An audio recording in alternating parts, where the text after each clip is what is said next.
Swimming tayo mga ka-Sparks.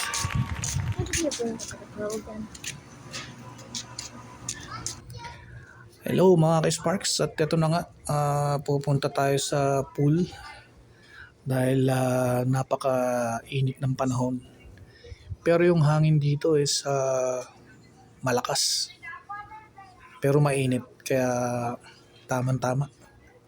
Dahil wala tayong pasok, magsuswimming tayo kasi wala tayong magawa sa bahay. Natambay lang, pa YouTube. Ito, mas maganda mag-swimming tayo. At para naman ma-relax yung ating katawan, no? Tingnan natin kung bukas. Sana bukas kasi kahapon nung punta natin sarado. Let's go. So, ayan mga ka-Sparks. Bale, napakainit. Grabe. Ayan, magsiswimming tayo ngayon. Wala naman masyadong tao. Right.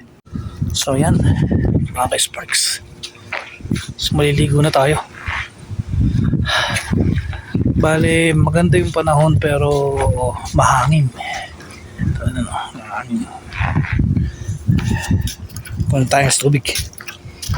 Let's go. Ayan, so bale, kita nyo naman medyo mahangin. Ayan, sa puno ko malakas ang hangin pero mainit naman, kaya ayos na ayos mag-swimming.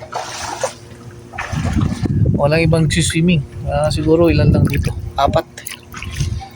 May dalawang asawa ng matanda. Pitas ako. Alright. So, ganito lang pag wala tayong pasok. Parang tayong may-ari ng pool. Ganda ng pool.